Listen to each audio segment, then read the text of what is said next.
പുതിയൊരു വീഡിയോയിലേക്ക് എല്ലാവർക്കും സ്വാഗതം. ദേവിക പുറത്തേക്ക് പോകുന്ന സമയത്ത് പ്രഭാവതി അവിടേക്ക് വരികയാണ്. എന്നിട്ട് ചോദിക്കുകയാണ്, നീ എവിടേക്കാടി പോകുന്നത് എന്ന് ചോദിക്കുമ്പോൾ, അതെന്തിനാ നിങ്ങൾ അറിയുന്നത്? ഞാൻ അറിഞ്ഞാൽ എന്താണ് കുഴപ്പം, നിങ്ങൾ അറിഞ്ഞില്ലെങ്കിൽ എന്താണ് കുഴപ്പം എന്ന് ദേവികയും ചോദിക്കുകയാണ്. അപ്പോഴത്തേക്കും അവിടേക്ക് മനോഹരം വരികയാണ്. എന്താണ് മോളെ പ്രശ്നം എന്ന് ചോദിക്കുമ്പോൾ, ഞാൻ എവിടേക്കാണ് പോകേണ്ടത് എന്ന് ഇവരോടൊക്കെ പറയണത്രേ.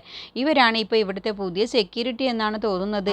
പ്രഭാവതി പറയാണ്, പ്രായപൂർത്തിയായ ഒരു പെണ്ണാണോ നീ, അല്ലാതെ അഴിഞ്ഞാടി നടക്കാനൊന്നും പറ്റില്ല എന്ന് പറയുമ്പോൾ, ദേ സൂക്ഷിച്ച് സംസാരിക്കണം, നിങ്ങളെ പോലെയാണ് എല്ലാവരും എന്ന് കരുതരുത്, ഇത്രയും പ്രായമായില്ല, അല്ലെങ്കിൽ എന്നങ്ങ് പറയുമ്പോൾ പ്രഭാവതി പറയാണ്, അല്ലെങ്കിൽ നീ എന്താ എന്നെ തല്ലുമോ, അങ്ങനെയാണെങ്കിൽ നീ എന്നെ തല്ലടി എന്ന് പറയുമ്പോൾ മനോഹരം പറയാണ്, നിങ്ങൾ ഇവിടുത്തെ വിരുന്നുകാരിയാണ്, അപ്പോൾ വിരുന്നുകാരുടെ സ്ഥാനത്ത് നിൽക്കണം, അല്ലാതെ വീട്ടിലെ കൊച്ചമ്മയാവാൻ നോക്കരുത്. ഞാനത് ചോദിച്ചതിൽ എന്ത് തെറ്റാണുള്ളത്? നിങ്ങൾ ചോദിച്ചതിൽ തെറ്റുണ്ട്. ഈ വീട്ടിലെ ഗൃഹനാഥൻ ഞാനാണ്, അല്ലാതെ നിങ്ങളല്ല. ദേവിക മോള് എവിടെ പോയാലും നിങ്ങൾക്ക് എന്താ പ്രശ്നം? മോള് എവിടെ നിന്നും പോകുന്ന സമയത്ത് എന്നോട് പറഞ്ഞാൽ മതി, അല്ലാതെ വരുന്നവരോടും പോകുന്നവരോടൊന്നും പറയേണ്ട ഒരു ആവശ്യവുമില്ല എന്ന് പറയുമ്പോൾ, അപ്പോൾ നിങ്ങൾ എന്നെ അങ്ങനെയാണോ കണ്ടിരിക്കുന്നത്? അങ്ങനെ തന്നെയാണ് കണ്ടിരിക്കുന്നത്. നിങ്ങളുടെ മകൻ ശരത്തുണ്ടല്ലോ, അവനാണ് അഴിഞ്ഞാടി നടക്കുന്നത്, അവനുണ്ട് അകത്ത്. അവനിങ്ങനെ അഴിഞ്ഞാടി നടന്നതുകൊണ്ടാണ് ഇപ്പോൾ വീൽ ചെയറിൽ ഇരിക്കുന്നത്. ഞാൻ എൻ്റെ മക്കളെ അന്തസ്സായിട്ടാണ് വളർത്തിയത് എന്ന് പറയുമ്പോൾ, അതിന് ഇവൾ നിങ്ങളുടെ മകളല്ലല്ലോ എന്ന് പറയുമ്പോൾ, ഇവൾ എൻ്റെ മകൾ തന്നെയാണ്. ഒരാൾ മകളാവാൻ ജന്മം കൊടുക്കണമെന്നില്ല, കർമ്മം കൊണ്ടും മകളാണ്. അത് കേട്ടപ്പോൾ പ്രഭാവതി ഉത്തരം മുട്ടി നിൽക്കാണ്. അപ്പോൾ ദേവിക പറയാണ്, മനസ്സിലായി കാണുമല്ലോ ഈ വീട്ടിലെ ഒരു അന്തരീക്ഷം, അതുപോലെ പെരുമാറിക്കൊള്ളണം, അല്ല എന്നുണ്ടെങ്കിൽ നിങ്ങളുടെ സ്ഥാനം ഈ വീടിൻ്റെ പുറത്തായിരിക്കും എന്നും പറഞ്ഞുകൊണ്ട് ഒന്ന് ദേഷ്യത്തിൽ തുറിച്ചു നോക്കിയിട്ടാണ് ദേവിക അവിടെ നിന്ന് പോകുന്നത്. അപ്പോൾ മനോഹരം പ്രഭാവതിയോട് പറയണ, ദേവിക മോള് പറഞ്ഞത് തന്നെയാണ് എൻ്റെയും അഭിപ്രായം എന്ന് പറഞ്ഞുകൊണ്ട് അകത്തേക്ക് പോവാണ്. അപ്പോൾ പ്രഭാവതി ദേഷ്യത്തിൽ പാർവതിയോടും മുത്തശ്ശിയോടും ഇക്കാര്യം പോയി പറയണം. ഞാനൊരു അമ്മയുടെ സ്ഥാനത്ത് നിന്നിട്ടാണ് അവളോട് എല്ലാ കാര്യവും ചോദിച്ചത്, പക്ഷേ അവൾ എന്നോട് മോശമായിട്ടാണ് മറുപടി പറഞ്ഞത്. മനോഹരനും അങ്ങനെ തന്നെയാണ് പറഞ്ഞത് എന്ന് പറയുമ്പോൾ പാർവതി പറയണേ, ദേവികയ്ക്ക് ഒരു വകതിരിവില്ലാത്തവളാണ്, അവൾ എന്ത് പറഞ്ഞാലും അതെല്ലാം മനോഹരേട്ടൻ അതുപോലെ അനുസരിക്കുകയും ചെയ്യും, ഞങ്ങളുടെ ഭാഗ്യക്കേട് എന്ന് മുത്തശ്ശി അപ്പോൾ പറയാൻ കേട്ടോ. അവൾ എന്ത് പറഞ്ഞാലും അതേപോലെ അനുസരിക്കുകയാണ് മനോഹരൻ ചെയ്യാറുള്ളത്. അല്ല, അവളുടെ ആ മറുപടി കേട്ടപ്പോഴേ എനിക്ക് അപ്പം തന്നെ ടിക്കറ്റ് എടുത്ത് ദുബായിലേക്ക് പോകാനാണ് എനിക്ക് തോന്നിയത്. ഞാൻ ദുബായിൽ താമസിക്കുന്ന സ്ഥലമൊക്കെ നിങ്ങളൊന്ന് കാണണം, ഞാൻ ബുർജ് ഖലീഫയുടെ അടുത്താണ് താമസിക്കുന്നത്.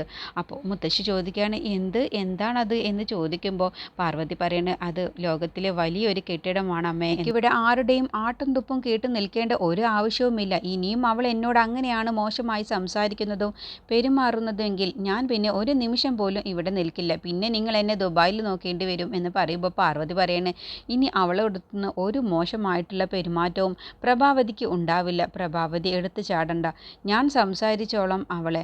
ഒരു കാര്യം ഞാൻ പറയാം, അവൾ ഒരു കാലത്തും ഗുണം പിടിക്കില്ല എന്ന് പറയട്ടോ പാർവതി. അപ്പോൾ മുത്തശ്ശി പറയണേ, ഇനിയിപ്പോൾ സിദ്ധുവല്ലേ അവളെ കല്യാണം കഴിക്കാൻ പോകുന്നത്, അവരുടെ കാര്യവും കഷ്ടകാലം തന്നെയാണ്. അവൾ ഇവിടുത്തെ കുടുംബം തന്നെ നശിപ്പിച്ചു, ഇനിയിപ്പോൾ അടുത്തത് അവിടെ പോയി നശിപ്പിക്കാനാണ് അവളുടെ ഉദ്ദേശം. അങ്ങനെ പ്രഭാവതിയുടെ പൊങ്ങച്ചം വിളിച്ച് പറയുന്നത് കേട്ട് അവരതങ്ങ് വിശ്വസിച്ച് അകത്തേക്ക് പോവാണ്. പിന്നീട് പ്രഭാവതി ആലോചിച്ച് നിൽക്കുന്ന സമയത്ത് നിത്യ അവിടേക്ക് വരികയാണ്. അപ്പോൾ നിത്യ പ്രഭാവതിയോട് ചോദിക്കുകയാണ്, അമ്മയുടെ ദേഷ്യം ഇതുവരെയും മാറിയില്ലേ? എങ്ങനെ മാറാനാണ്? എന്നോട് അവളും നിന്റെ അച്ഛനും അങ്ങനെയല്ലേ പെരുമാറിയത്, മറ്റാരെങ്കിലുമാണ് എൻ്റെ സ്ഥാനത്തെങ്കിൽ എല്ലാം ഇട്ടെറിഞ്ഞു പോയേനെ എന്നൊക്കെ പറയട്ടോ. അപ്പോൾ നിത്യ ആശ്വസിപ്പിക്കാൻ വേണ്ടി നിൽക്കുകയാണ്, അമ്മ അത് വിട്ടേക്ക് എന്ന് പറയണേ. അമ്മയ്ക്ക് അവിടെ ബുർജ് ഖലീഫയുടെ അടുത്ത് റൂമുണ്ട് എന്ന് പറഞ്ഞില്ലേ, അത് സ്വന്തമാണോ അതോ വാടകയ്ക്കാണോ എന്ന് ചോദിക്കുമ്പോൾ പെട്ടെന്ന് പ്രഭാവതി അങ്ങ് പതറുകയാണ്.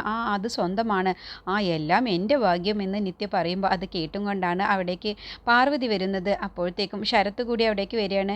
അപ്പോൾ ശരത്തിനെ ഉന്തിയും കൊണ്ടാണ് പാർവതി വരുന്നത്. എന്നിട്ട് പാർവതി പറയാണ്, എൻ്റെ മോളായതുകൊണ്ട് പറയല്ല, ഇവൾ ജനിച്ചതിൻ്റെ ശേഷമാണ് ഞങ്ങൾക്ക് എല്ലാ ഭാഗ്യവും ഉണ്ടായത്, അതുപോലെ നിങ്ങളുടെ ജീവിതത്തിലേക്കും ഇവൾ വന്നു കഴിഞ്ഞാൽ നിങ്ങൾക്കും അതിനുള്ള ഭാഗ്യം ഉണ്ടാവും എന്ന് പറയട്ടോ. അപ്പോൾ ശരത്തും പ്രഭാവതിയും പരസ്പരം ചിരിക്കുകയാണ്. എന്നിട്ട് നിത്യ പറയാണ്, നമുക്കൊന്ന് പുറത്തു പോയാലോ, ശരത്തേട്ടൻ എപ്പോഴും പുറത്തു പോകുന്ന ആളല്ലേ, അപ്പോൾ ഈ വീട്ടിൽ തന്നെ ഇരുന്ന് അല്ലാതെ മുഷിഞ്ഞിട്ടുണ്ടാവും എന്ന് പറയുമ്പോൾ, അതിനെന്താ, ഞാൻ വരാൻ റെഡിയാണെന്ന് ശരത്ത് പറയട്ടോ. അപ്പോൾ പാർവതി പറയണ, മോളെ നിനക്ക് തനിച്ച് കൊണ്ടുപോകാൻ കഴിയില്ലല്ലോ ശരത്തിനെ എന്ന് പറയുമ്പോൾ പ്രഭാവതി പറയണേ, എങ്കിൽ ഞാൻ കൂടി വരാം എന്ന് പറയണേ.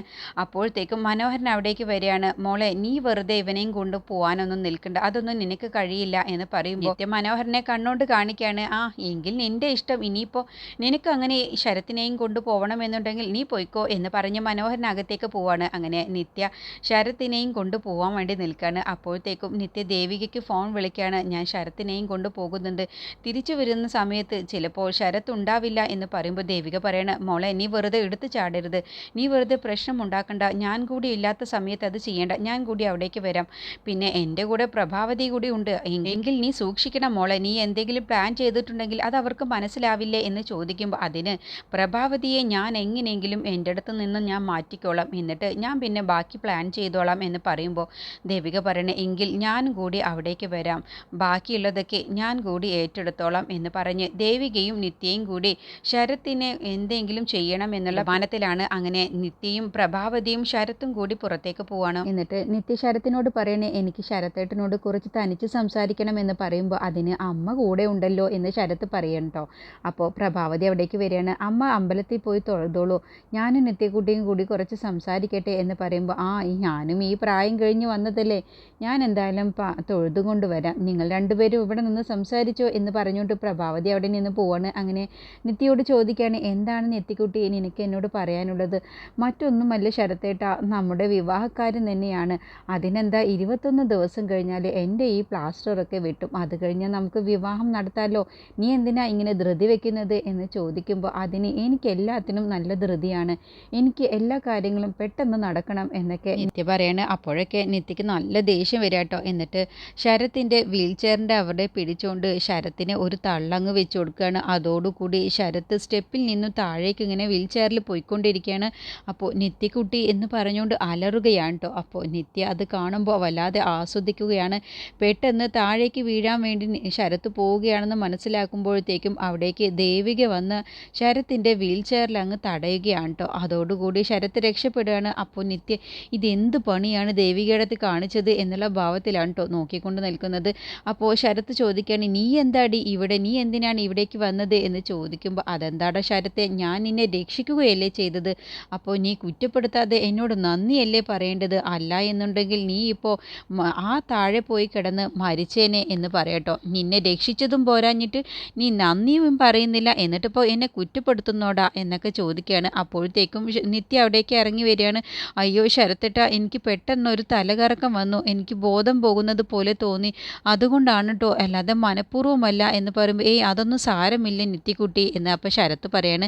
അപ്പോൾ ദേവിക പറയണേ, എനിക്ക് നിത്യയോട് കുറച്ച് സംസാരിക്കണം, ഒന്നിങ്ങ് വന്നേ എന്ന് പറയുമ്പോൾ, എനിക്ക് നിങ്ങളോട് സംസാരിക്കേണ്ട, എനിക്ക് നിങ്ങളെ കാണുന്നത് തന്നെ ദേഷ്യമാണെന്ന് പറയുമ്പോൾ ശരത്തിന് അത് കേട്ടപ്പോൾ ഒരുപാട് സന്തോഷമാവാണ്. അപ്പോൾ ശരത്ത് പറയാണ്, എന്താണ് അവർക്ക് പറയാനുള്ളത് എന്ന് നിത്യക്കുട്ടി നീ കേട്ടോ, നീ ഒന്ന് പോയി സംസാരിക്കുക എന്ന് പറഞ്ഞ് നിത്യയും ദേവികയും മാറി നിന്ന് സംസാരിക്കുകയാണ്. അപ്പോൾ ശരത്താണെങ്കിൽ നെഞ്ചത്ത് കൈവയ്ക്കുകയാണ്.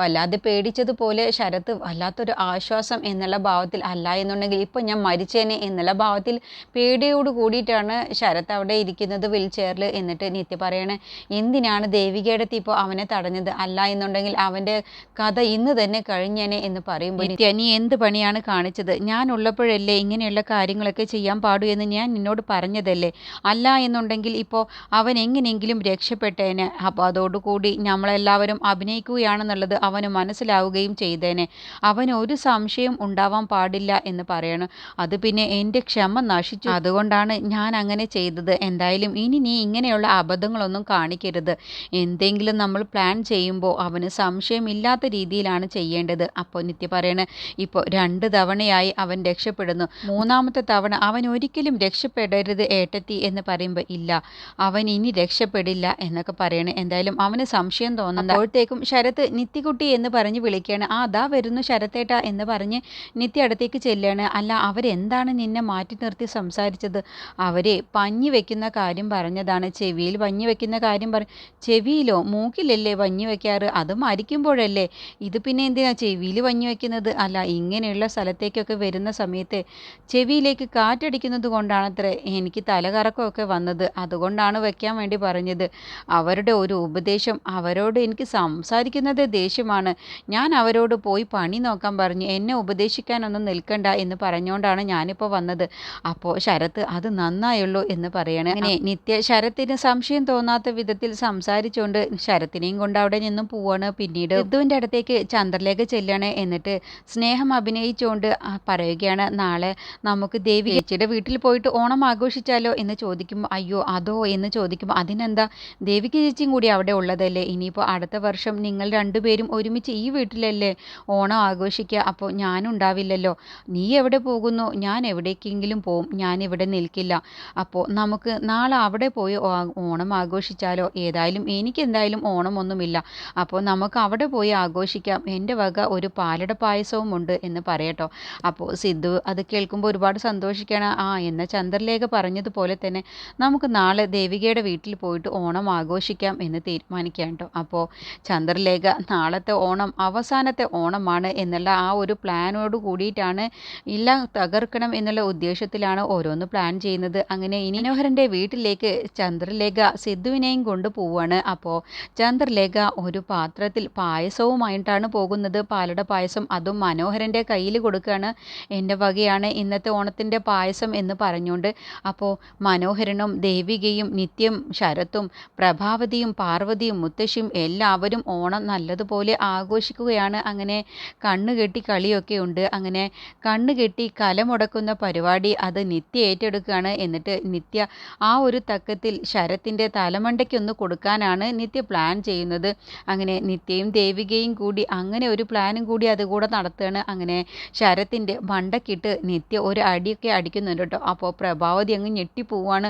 അയ്യോ എൻ്റെ മോൻ്റെ തല എന്ന് പറയാട്ടോ. അപ്പോഴത്തേക്കും നിത്യ കണ്ണ് തുറന്നിട്ട് അയ്യോ ശരത്തേട്ടാ വേദനിച്ചോ? ഞാൻ കണ്ടില്ല, ഞാൻ കലമാണെന്ന് കരുതിയിട്ടാണ് ഞാൻ അടിച്ചത് എന്ന് പറയുമ്പോൾ ഇല്ല നീ നിത്യക്കുട്ടി നീ കാണാതെയല്ലേ, കുഴപ്പമില്ല, എനിക്ക് വല്ലാണ്ട് വേദനിച്ചിട്ടൊന്നുമില്ല എന്ന് പറഞ്ഞ് ശരത്ത് അങ്ങ് അഭിനയിക്കുകയാണ് കേട്ടോ. അപ്പോഴത്തേക്കാണ് ചന്ദ്രലേഖ പായസവുമായിട്ട് അവിടേക്ക് വരുന്നത്.